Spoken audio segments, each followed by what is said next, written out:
2026 பாஜக ஆட்சிதான். அண்ணாமலை சொன்ன கருத்தால் பரபரப்பு. வணக்கம் நண்பர்களே.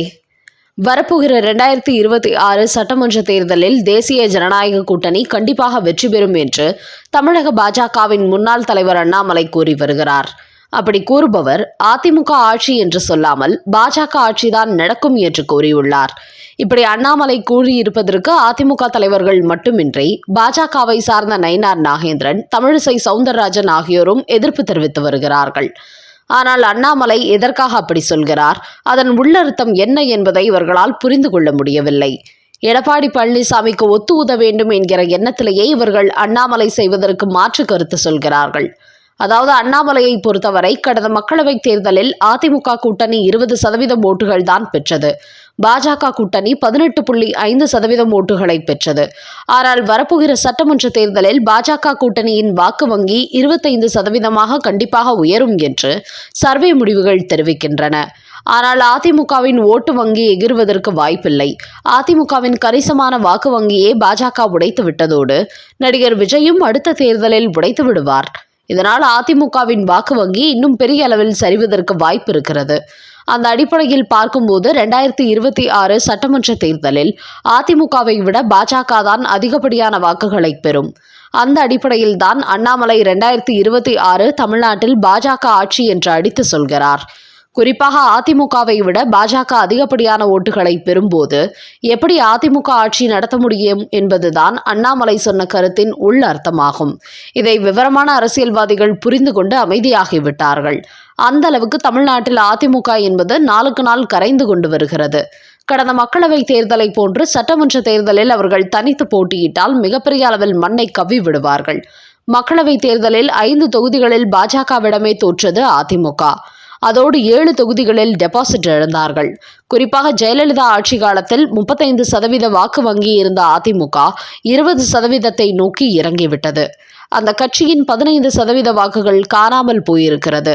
அதனால்தான் சட்டமன்ற தேர்தலில் வலுவான கூட்டணி அமைத்தால் மட்டுமே அதிமுகவினால் வெற்றி பெற முடியும் என்பதனால்தான் டெல்லி சென்று அமித்ஷாவிடம் சரண்டர் ஆனார் எடப்பாடி. இனிமேல் பாஜகவுடன் கூட்டணி வைக்கவே மாட்டோம் என்று அதிமுகவினர் மாறி மாறி கூறி வந்த போதும் மீண்டும் பாஜகவுடன் டீல் போட்டுவிட்டார்கள். இதற்கு முக்கிய காரணம் பாஜகவின் வாக்கு வங்கி அதிகரித்து விட்டது என்பதை அதிமுக புரிந்து கொண்டது.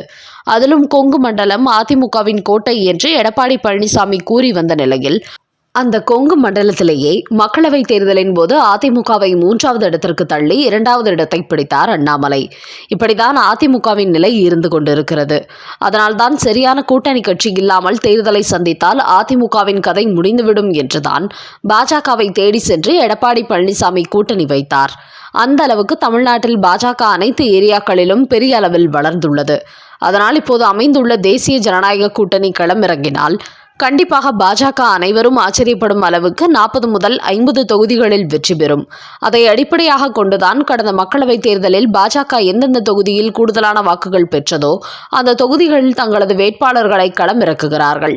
அந்த வகையில் அண்ணாமலை கொங்கு மண்டலத்தில் கடந்த மக்களவைத் தேர்தலில் அவர் போட்டியிட்ட எம்பி தொகுதிகள் உள்ள ஒரு எம்எல்ஏ தொகுதியில் தான் போட்டியிடப் போகிறார்.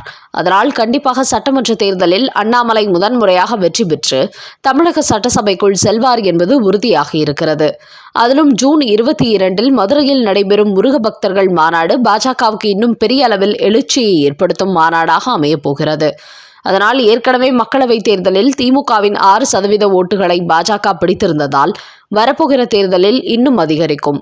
அதனால் 2026 சட்டமன்ற தேர்தலில் 2 திராவிட கட்சிகளுக்கும் பாஜக பெறப்போகும் வெற்றி உச்சக்கட்ட அதிர்ச்சியை கொடுக்கும் தேர்தலாக இருக்கும் என்பதே தேர்தல் வியூக நிபுணர்களின் கருத்தாக உள்ளது.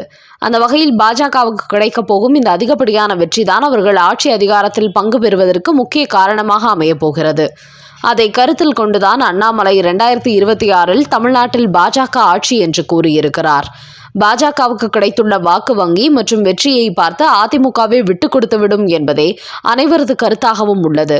அதனால் இந்த நேரத்தில் அண்ணாமலை சொன்ன இந்த கருத்து குறித்து நயினார் நாகேந்திரன் மற்றும் தமிழிசை சவுந்தரராஜன் ஆகியோர் கூறுகையில், அண்ணாமலை 2026 பாஜக ஆட்சி என்று சொல்வது என்னுடைய சொந்த கருத்து என்று அவரே கூறிவிட்டார். அதனால் மத்திய அமைச்சர் அமித்ஷா மற்றும் நயினார் நாகேந்திரன் ஆகியோர் சொல்வதை மட்டும்தான் எடுத்துக்கொள்ள வேண்டும். அமித்ஷாவை பொறுத்தவரை 2026 அதிமுக தலைமையில் கூட்டணி ஆட்சி நடைபெறும் என்று கூறிவிட்டார். ஆனால் முதலமைச்சர் எடப்பாடி பழனிசாமி தான். ஆனால் கூட்டணி ஆட்சிதான் நடைபெறும் என்று கூறியுள்ள தமிழிசை சவுந்தரராஜன், அண்ணாமலை நான் சொல்வது எனது சொந்த கருத்து என்று அவர் சொன்னதை எதிர்க்கட்சிகள் திரித்து வெளியிட்டனர். குறிப்பாக கூட்டணி ஆட்சி என்பதற்கு தெளிவான விளக்கத்தை அமித்ஷா சொல்லிவிட்டார். இது கூட்டணியில் இருக்கும் அனைத்து கட்சிகளுக்கும் நன்றாக தெரியும். அதனால் இந்த விஷயத்தில் யாரும் குழம்பிக் கொள்ள வேண்டாம். தமிழ்நாட்டில் அதிமுக தலைமையில் தேசிய ஜனநாயக கூட்டணி ஆட்சி அமையும் என்று கூறியுள்ளார் தமிழிசை சவுந்தரராஜன். தமிழ்நாட்டில் அதிமுக தலைமையில் தேசிய ஜனநாயக கூட்டணி ஆட்சி அமையும் என்று கூறியுள்ள தமிழிசை சவுந்தரராஜனிடத்தில் கூட்டணி சம்பந்தமாக அண்ணாமலை பொதுவெளியில் பேசக்கூடாது என்று பாஜக மேலிட பொறுப்பாளர் சுதாகர் ரெட்டியிடம் தமிழிசை புகார் அளித்ததாக கூறுகிறார்களே என்று மீடியாக்கள் அவரிடத்தில் ஒரு கேள்வி கேட்டபோது, அப்படி சுதாகர் ரெட்டியிடம் நான் எந்த புகாரும் தெரிவிக்கவில்லை. அதோடு அண்ணாமலை சொல்லும் கருத்துக்களை அப்படியே அதிமுகவும் எடுத்துக்கொள்ள மாட்டார்கள். தற்போது பாஜகவின் மாநில தலைவர் நயினார் நாகேந்திரன் என்பதால் அவர் சொல்வதை தான் கவனிப்பார்கள். அப்படி இருக்கும்போது நான் எதற்காக அண்ணாமலை சொன்ன கூட்டணி குறித்த கருத்துக்களை சுதாகரிடம் சொல்ல வேண்டும்? இப்படி நான் சொல்லியதாக கூட ஊடகங்கள் தான் செய்திகளை திரித்து வெளியிட்டு வருகிறது. பாஜக தலைவர்களுக்கிடையே கருத்து மோதலில் ஏற்படுத்த வேண்டும் என்பதற்காக சில கட்சிகளின் ஊடகங்கள் திட்டமிட்டு இது போன்ற வதந்திகளை பரப்புகிறார்கள் என்று கூறியுள்ளார் தமிழிசை சவுந்தரராஜன். அடுத்த செய்தி. மு.க. ஸ்டாலின் புகைப்படத்தை கையில் வைத்துக்கொண்டு ஆப்பிரிக்கா நாட்டு பழங்குடியினர் நன்றி தெரிவித்தார்களாம்.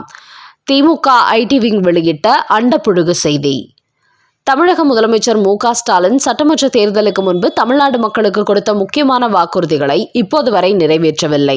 என்றாலும் தமிழ்நாட்டில் உள்ள மக்கள் எல்லாம் முட்டாள்கள் என்று நினைத்து கொண்டு தான் கொடுத்த 99% வாக்குறுதிகளை நிறைவேற்றி விட்டதாக மேடைகளில் மார்த்தட்டி கொண்டு வருகிறார். இந்த நேரத்தில் தற்போது திமுக ஐடி விங் வெளியிட்டுள்ள ஒரு செய்தி விமர்சனங்களை ஏற்படுத்தி வருகிறது. அது என்னவென்றால், முதலமைச்சர் மு.க. ஸ்டாலினுக்கு ஆப்பிரிக்கா நாட்டில் வாழும் பழங்குடியின மக்கள் நன்றி தெரிவித்தார்களாம். தமிழ்நாட்டு மக்கள் எல்லாம் இவர் எப்போது முதலமைச்சர் நாற்காலியிலிருந்து தூக்கி எறியப்படுவார் என்று எதிர்பார்த்து கொண்டிருக்கிறார்கள். ஆனால் இந்த நாட்டுக்கு துளியும் சம்மதமே இல்லாத ஆப்பிரிக்கா நாட்டு பழங்குடியின மக்கள் இவரது செயல்பாட்டுக்கு வாழ்த்து தெரிவித்தார்களாம். அது குறித்து திமுக ஐடி விங் வெளியிட்டுள்ள செய்தி என்னவென்றால், தமிழ்நாட்டில் உள்ள நிலமற்ற பழங்குடியின மக்களுக்கு ஏகப்பட்ட நன்மைகளை செய்து வருகிறார் ஸ்டாலின். குறிப்பாக பழங்குடியின மக்களின் வாழ்க்கை தரத்தை உயர்த்த ஒரு மாநில ஆணையம் உருவாக்கி இருக்கிறார்.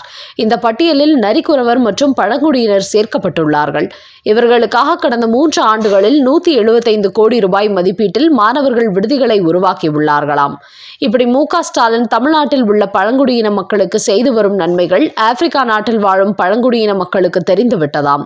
தங்கள் இனத்தை சார்ந்த மக்களுக்கு மு.க. ஸ்டாலின் இவ்வளவு நன்மைகள் செய்கிறாரா என்று ஆச்சரியத்தின் உச்சத்திற்கு போனவர்கள் மு.க. ஸ்டாலின் புகைப்படங்களை கையில் வைத்துக்கொண்டு உற்சாக நடனம் ஆடினார்களாம். அப்படிதான் திமுக ஐடி விங் சில புகைப்படங்களை வெளியிட்டு வைரலாக்கி வருகிறது.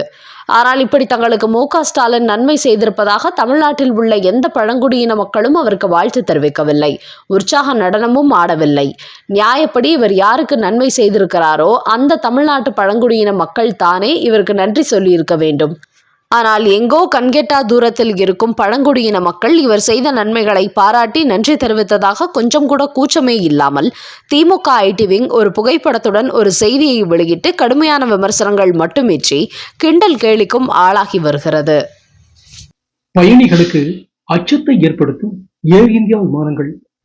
கடந்த ஜூன் 12ஆம் தேதி அகமதாபாத் விமான நிலையத்திலிருந்து லண்டனுக்கு புறப்பட்டு சென்ற ஏர் இந்தியா விமானம் புறப்பட்ட 30 வினாடிகளிலேயே பழுதடைந்து ஒரு மருத்துவக் கல்லூரி கட்டிடத்தில் மோதி பலத்த சத்தத்துடன் வெடித்து விபத்துக்கு உள்ளானது. இந்த கொடூர விபத்தில் 270க்கும் மேற்பட்ட பயணிகள் பலியானார்கள். இதன் காரணமாக தற்போது ஏர் இந்தியா விமானம் என்றாலே பயணிகளுக்கு அச்சம் அதிகரிக்க தொடங்கியிருக்கிறது.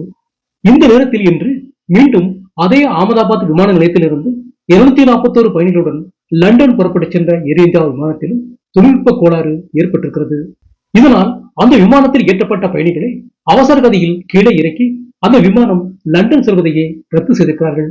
இப்படி கடந்த வாரத்தில் ஒரு ஏர் இந்தியா விமானம் பெரும் விபத்தில் சிக்கிய நிலையில் இன்று மீண்டும் இன்னொரு ஏர் இந்தியா விமானம் தொழில்நுட்ப கோளாறு ஏற்பட்டு ரத்து செய்யப்பட்டிருப்பது விமான பயணிகள் மத்தியில் ஏர் இந்தியா விமானத்தின் மீது கடும் அச்சத்தை ஏற்படுத்தியிருக்கிறது.